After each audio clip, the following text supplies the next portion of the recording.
वाहिगुरु जी का खालसा, वाहिगुरु जी की फतेह। आज हम गुरु नानक साहब जी द्वारा मानवता को दिए गए संदेश की बात करेंगे। आज हम सिखों के पहले गुरु श्री गुरु नानक साहब जी का जन्म उत्सव बड़े आदर और श्रद्धा के साथ मना रहे हैं। आपका जन्म तलवंडी में हुआ, जिसे कि अब ननकाना साहब के नाम से जाना जाता है, जो कि अब पाकिस्तान में है। आपके पिता का नाम मेहता कल्याण दास और माता का नाम तृप्ता जी था। आपकी एक बड़ी बहन भी थी, नानकी, जो कि आपसे 5 साल बड़ी थी, जिन्हें बेबे नानकी जी के नाम से जाना जाता है। आपकी पत्नी का नाम सुलखनी जी था तथा आपके 2 बेटे थे, जिनका नाम श्रीचंद व लखीचंद था। बचपन में ही जहां उन्हें देखकर उनके मित्रों के चेहरे खिल उठते थे, वहीं बड़ों के चेहरे पर भी रौनक आ जाती थी। जब आपको माता तृप्ता जी खाने के लिए मिठाइयाँ आदि देती, तो वे और मिठाइयाँ मांगते, कहते कि मेरे मित्र बाहर खड़े हैं, मैं अकेला नहीं खा सकता। जब मैं उनके साथ मिलकर खाता हूँ तो मुझे बहुत खुशी होती है। इसे कहते हैं वंड छकना, मिल बांट कर खाना, जिसकी शुरुआत उन्होंने बचपन में ही कर दी थी। वे और बच्चे खेलते खेलते जब थक जाते, तब वे कहते कि चलो चलो अब हम इकट्ठे बैठकर आंखें बंद कर परमात्मा का नाम सिमरन करेंगे। नाम सिमरन की महत्ता को उन्होंने बचपन में ही समझना प्रारंभ कर दिया था। इसके साथ ही वे पढ़ाई में भी होशियार थे। उस वक्त स्कूल नहीं हुआ करते थे। बच्चों को पंडित या मौलवी के पास पढ़ने के लिए भेजा जाता था। 6 वर्ष की आयु में आपको गोपाल पंडित के पास पढ़ने के लिए भेजा गया। वह 13 वर्ष की आयु में मौलवी कुतुबुद्दीन के पास फारसी पढ़ने के लिए भेजा गया। आपने जहां अपने गुरुओं उस्तादों से सांसारिक शिक्षा प्राप्त की, वहीं उन्हें परमात्मा के नाम के साथ जोड़ा। सभी आपकी परमात्मा के प्रति निष्ठा और आपकी प्रखर बुद्धि से प्रभावित होते थे। राय बुलार गुरु जी के जीवन से इतना प्रभावित हुआ कि वह आपका शिष्य बन गया। उसे बहन नानकी के बाद सबसे पहला सिख या शिष्य बनने का सौभाग्य प्राप्त हुआ। उनका मानवता को संदेश देने का तरीका बहुत ही निराला था। वह छोटी छोटी घटनाओं द्वारा बड़े बड़े संदेश दे दिया करते थे। उन्होंने जो वाणी उच्चारण की, वह मानवता को आज भी राह दिखाती है, जिंदगी जीने का तरीका सिखाती है। उनके द्वारा उच्चारण की गई वाणी, जिसे सिखों के 5वें गुरु श्री गुरु अर्जन साहब जी ने श्री गुरु ग्रंथ साहब जी में संग्रहित किया और जिसे सिखों के 10वें गुरु श्री गुरु गोबिंद सिंह जी ने गुरु का दर्जा दिया, वह वाणी 19 रागों में है। उनकी वाणी का हर एक शब्द मानवता को जीवन जीने की कला व उत्कृष्ट जीवन जीने की राह दिखाता है। आज हम उनकी उच्चारण की हुई वाणी में से सोरठ राग के एक शब्द, जो कि श्री गुरु ग्रंथ साहब जी के 598 नंबर अंक पर दर्ज है, उसके द्वारा गुरु नानक साहब जी ने जो मानवता को संदेश दिया है, उसे समझने की कोशिश करेंगे। यह शब्द सोरठ राग में है। इसकी स्थाई की पंक्ति है, मन रे थिर रहो, मत कत जाहि जियो। स्थाई की पंक्ति में पूरे शब्द का भाव है, जिसका विस्तार अंतरे की पंक्तियों में किया गया है।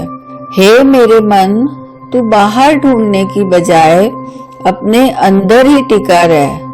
परमात्मा की खोज में कहीं बाहर भटकने की जरूरत नहीं है। यदि बाहर ढूंढने निकल पड़ेगा तो बहुत दुख पाएगा। अटल आत्मिक सुख देने वाला नाम रस तेरे हृदय में ही है। जिस जलनिध कारण तुम जग आए, सो अमृत गुर पाही जियो। इन पंक्तियों द्वारा गुरुजी समझा रहे हैं कि तुम जिस नाम अमृत के खजाने की प्राप्ति की खातिर जगत में आए हो, वह गुरु द्वारा ही प्राप्त होता है। इसके लिए किसी विशेष पहरावे की जरूरत नहीं है। इसके साथ ही मन की चालाकी भी छोड़ो। वह चालाकी क्या है? बाहर से धार्मिक दिखना और अंदर से मन से दूसरों को लूटने की, उन्हें नुकसान पहुंचाने की ताक में रहना। यदि इस दोहरे रूप में जिएंगे तो कुछ भी प्राप्त होने वाला नहीं। अवगुणों को छोड़कर गुण हासिल करने का यत्न करो। अवगुणों में ही फंसे रहे तो अंत में पछताना पड़ेगा। हे मन, तू बार बार मोह माया की दलदल में डूब रहा है। तू अच्छे बुरे की परख करना नहीं जानता। इन पंक्तियों में गुरुजी अवगुणों का त्याग कर गुणों की ओर वापस जाने की प्रेरणा देते हैं। अंतर मैल लोभ बहु झूठे, बाहर नावो काहि जियो। निर्मल नाम जपो सद गुरमुख, अंतर की गत ताहि जियो।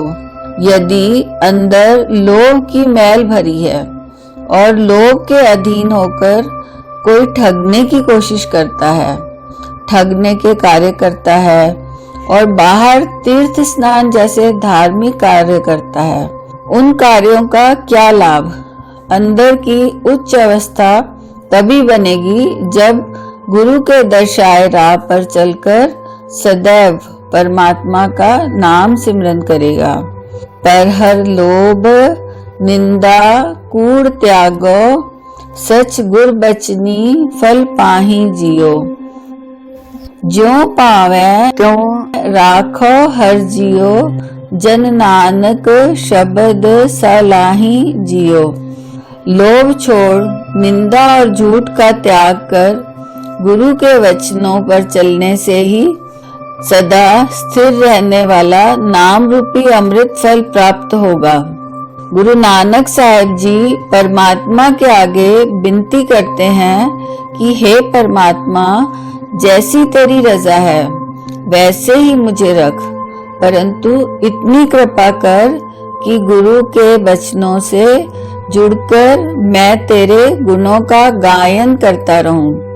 गुरु जी द्वारा उच्चारण की गई वाणी में उन्होंने बार बार यही समझाने की कोशिश की है कि मनुष्य ने जब से होश संभाला है, इसके चंचल मन ने भ्रमित ही किया है। मनुष्य मन को काबू में करने के लिए कई यत्न करता है। इसी के तहत कई मतों का सृजन हुआ, कई अलग अलग तरह के कर्म कांड किए जाने लगे, भोली भाली जनता को भ्रमित किया जाने लगा। गुरुजी ने समझाया कि मानसिक शांति जंगल में जाकर समाधि लगाने से या अलग अलग तीर्थों पर जाकर स्नान करने से प्राप्त नहीं होती।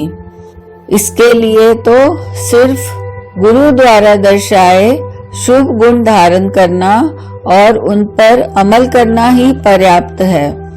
गुरु नानक साहब जी का आगमन और उनके द्वारा दिया गया मानवता को संदेश मध्यकालीन भारतीय इतिहास की बड़ी महान क्रांतिकारी घटना है, जिसकी महानता और सार्थकता कभी कम नहीं होगी। उन्होंने 1498 से 1521 तक 4 जगत फेरियों द्वारा और फिर 1534 तक करतारपुर में रहकर आसपास के इलाकों के लोगों को जो संदेश दिए उन्हें लोगों द्वारा गंभीरता से सुना व समझा भी गया। पर आज बड़े अफसोस के साथ कहना पड़ता है कि आज हम अपने आप को बदलने की बजाय सिद्धांत ही बदलना चाहते हैं। गुरु नानक साहब जी ने समाज को वैज्ञानिक विचारधारा प्रदान की। वे सभी के भले की बात करते हैं। उनके मुख्य 3 उपदेश हैं, नाम जपो, वंड छको और कीरत करो।